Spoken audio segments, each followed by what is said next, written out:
I rise today in support of HR35, the Emmett Till Anti-Lynching Act. We'll be voting on this later this afternoon. I am pleased to see the House take steps in finally addressing this issue. Like many, despite our nation's ugly history of lynchings, I was shocked to learn that there was no law making lynching a federal hate crime. My home in Omaha area is unlike many other towns across the country with a gruesome past of lynching. George Smith was murdered in October 1891, and this past fall marked the 100th anniversary of the murder of Will Brown on the steps of the Douglas County Courthouse during the Red Summer. The hands of lawless and angry mobs in Omaha beat and lynched these men in what can only be characterized as racial terrorism. We cannot simply wash away the past, but in order for our nation to heal from past racial injustice, Congress must specify criminal penalties for the crime of lynching or conspiracy to commit lynching.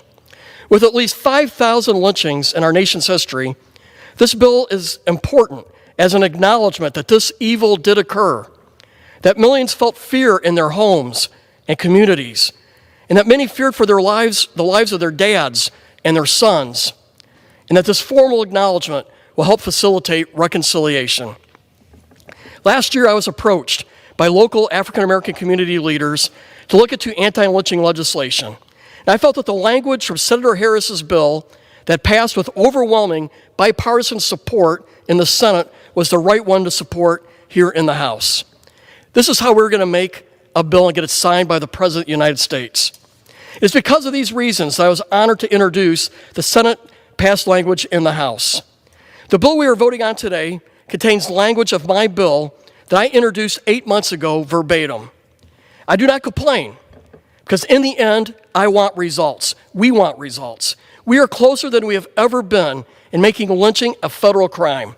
The action is long overdue, going back 200 attempts since 1918, and today we are going to make history once and for all on this issue. It has been my privilege to be an advocate on this issue.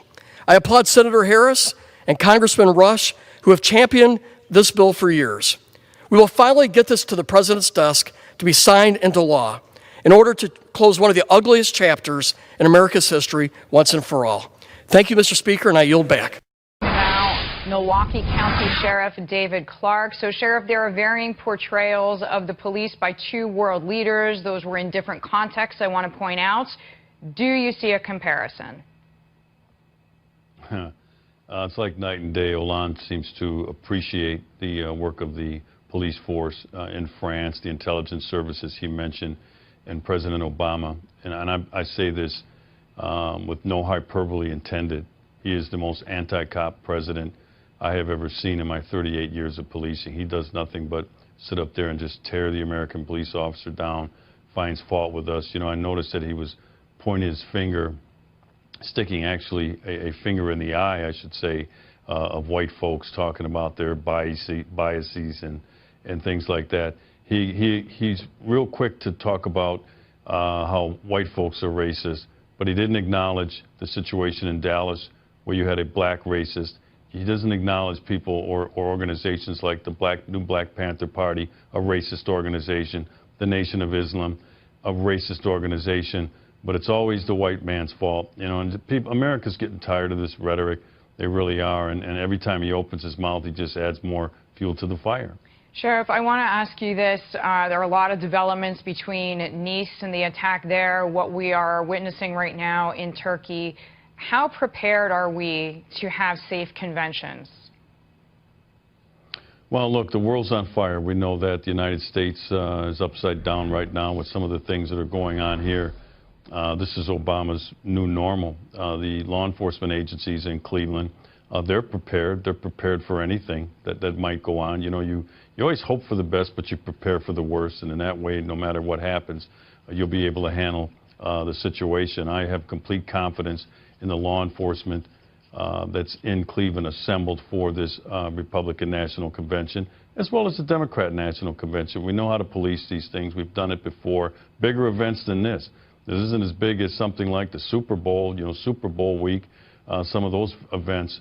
So I think they'll be fine. There may be some disturbances. There's for sure going to be people who are going to show up that just want to agitate and cause trouble, but they'll be dealt with appropriately. Sheriff David Clarke, thank you as always. Shut up! Shut up! Shut up! Shut up! Shut up! Shut up! Shut up! First of all, you're looking at an example right now of how far we've come as a country, that I, growing up, lower middle class, could reach my God-given potential in my chosen profession, 39 years in law enforcement, and I've reached the pinnacle as the elected sheriff of Milwaukee County. You know what that means, Liz? That means white people voted for me, black people voted for me, Hispanic, because that's the population, the voting demographic here in Milwaukee County. What are you hearing? Yeah, go ahead. The first black president, well, let me finish this. Yeah. How can the first black president sit up there and try to convince anybody that this country is still racist when many Americans, black, white, Hispanic, and you name it, went out and voted for that man? And on the way out the door, he kicks them right in their teeth. This guy is incredible. You know, we've heard it so many times about the Trump voter being racist. I mean, a lot of first responders voted for Trump. A lot of the cops who were the first guys on the beat down there catching terrorist attacks possibly voted for Trump. And we also seen this the left, they're not accepting the election loss. And some on Bill O'Reilly's show, Sheriff, vowing to fight President-elect Trump every step of the way. Let's take a listen. I like your thoughts. What I'm doing right now is calling on people, because see, You're calling on people to do what? To come out into the streets, to manifest their anguish, fear, and outrage. Right. And what are they going to do in the streets? What do you want them to do in the street? What? Protest. Nonviolent. Nonviolent? Okay. So you come on programs like this and you give your opinion. That's fine. But is there any other element? But it's not just opinion, though. There are people suffering. Working people are suffering. Poor people are suffering. Women are suffering. Yeah, but black people are suffering. Trump has promised to bring more jobs to alleviate the suffering. He's already betrayed working people by bringing in Wall Street and Goodman. All right, but that's just rhetoric. Come on. All right, you caught that, right, Sheriff? The left not giving Trump a chance, it seems, even blaming him for economic problems. He hasn't even sat down in the Oval Office. What are your thoughts? Well, I hope they realize when I say they, I know President-elect Trump already realizes, but I don't know about the GOP in Congress. This is going to be a street fight. This is going to be a brawl. They're going to have to fight for everything that they want to see happen based on the election results. Look, the American people have spoken. Donald Trump's base of support is a kaleidoscope. He had more blacks vote for him than any other GOP in recent history. He had more Hispanics vote for him than any other GOP candidate in recent history. And so you look at those things, and I know they get plastered as well as just the white male, middle-class whites. No, that's just not true. But I'll tell you this much. The American people are tired of this nonsense. Shut up! Shut up! Shut up! Shut up! Shut up! Shut up! Shut up! Really just the media's role in propaganda and how upsetting it is to me that Black America always seems to take the bait. Like, I have to say, this case, after all of the work that I have done these last 3 or 4 years to wake Black America up to the fact that every election cycle there is some story that they perpetuate that is supposed to make us think that we are being chased by the Ku Klux Klan. And yet here we are, a couple of months away from an election, and there are Black people running around saying that we are being lynched in Georgia. So let's just start with just the case and how it's been being reported. So first, you are hearing that it is a modern day lynching. That should instantly, if you are a Black American and American, make your ears perk up a little bit, because there are not really modern day lynchings that are taking place in America. There are not lynchings taking place in general. I mean, even at the time, at the height of the civil rights movement, when Black people were actually being lynched, it was approximately 3,500 Black people that were lynched from the entire period of 1882 all the way up until 1968. Shut up! Shut up! Shut up! Shut up! Shut up! Shut up! Shut up!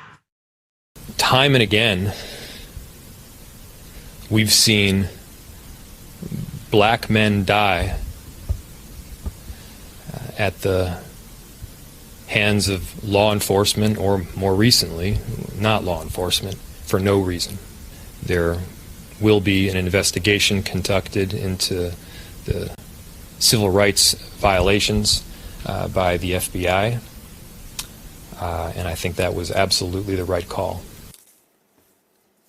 As for that simple plea, those 3 words, quote, "I can't breathe," it is sadly familiar to many because it became something of a national protest anthem after Eric Garner an unarmed black man in New York, had said those words, also caught on tape, repeatedly when a New York police officer was holding him in what was deemed an illegal chokehold before his death. Joining us now is Mark Claxton. He's a retired NYPD detective and director of public relations and political affairs for the Black Law Enforcement Alliance. He comes to this with a deep knowledge of both policing and these civil rights issues. Thank you for joining us tonight. Thank you. I appreciate it. With regard to the incident itself, based on the available evidence, which includes a much longer video than the clip we showed, as well as some reporting, but it is early, obviously. When you look at that available evidence, what do you see in this incident? What I see is something that's very difficult to watch and has unfortunately become, all too frequent in the communities of color in particular, and that is the pain, the anguish, and in this case, as in some other cases, the actual death of an individual. It is absolutely avoidable. Many of these cases are, and I think the fact that we refuse to deal with the role that race plays in the enforcement of law, we'll continue to see these instances take place. And justice is so far away for these families. There have been historical cases similar to this one that kind of give us a blueprint and a guide as to the eventual outcome, perhaps, of this particular case. But it's very painful. It's very troubling, very difficult to watch. And there is more than just individuals. There is a community of individuals and civilians who are suffering behind it. At the practical level of police maneuvers, we have seen these type of incidents. I mentioned the Garner case, where, although this will be litigated, so I will say it very carefully, there is an allegation of deadly force.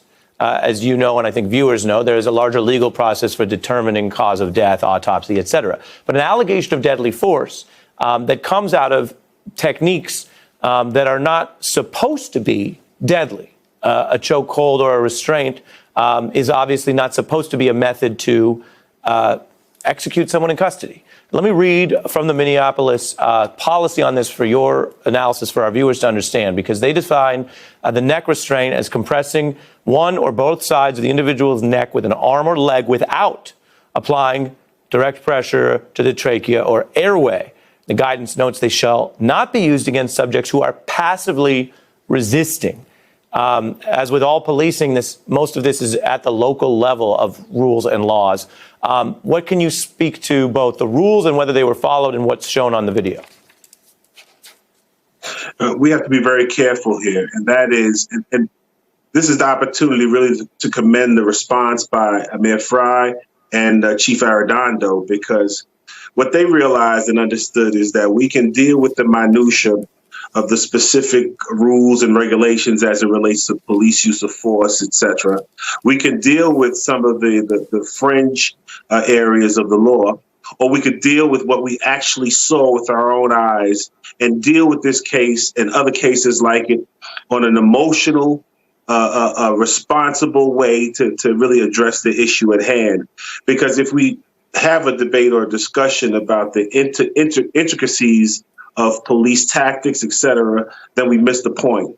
The point let me jump in, though, and say, are you suggesting that, legal or not, your concern is the restraint being discriminatorily used on this suspect when it wouldn't be used on a similar suspect, a forgery suspect who might happen to look different?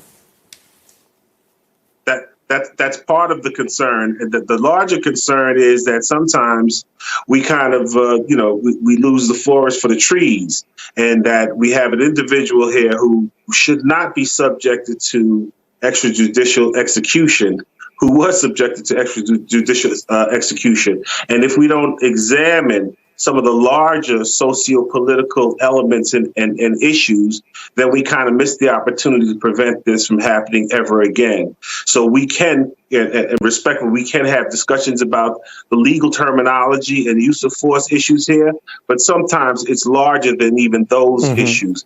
And what I found, the communities of color have found, is that when we begin to focus on those issues, we kind of lose it, because eventually there may be a federal intervention in this case. There may be some state intervention, et cetera.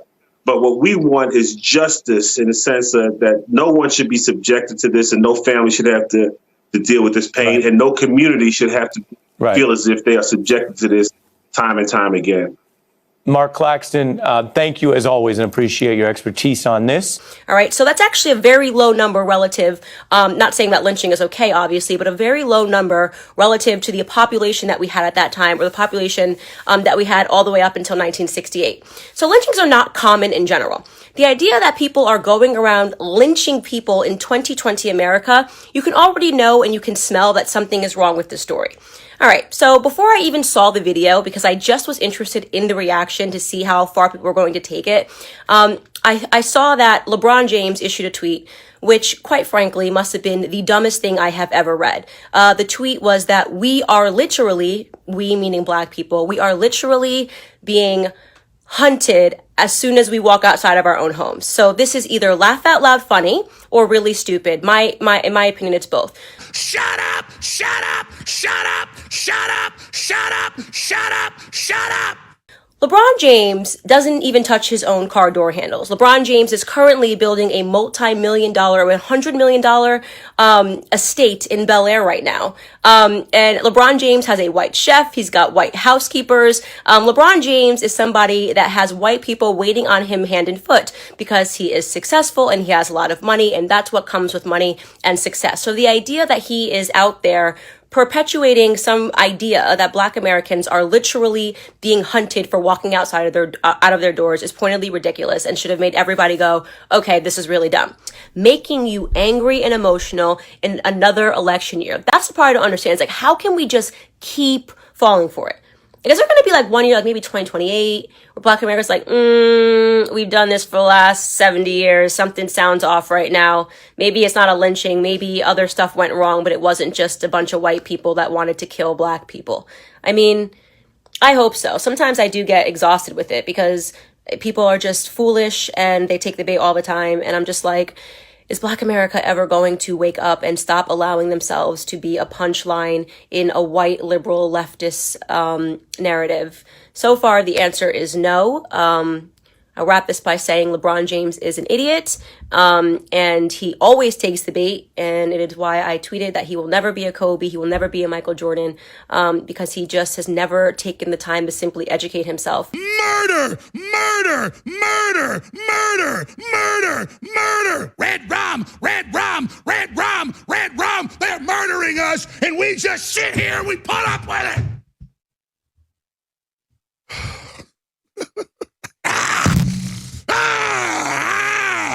Get your ass! What's wrong with people? They're killing people all over the damn country, hundreds of them a day, to jack their numbers up. These people aren't a political party. They're a group of satanic demons.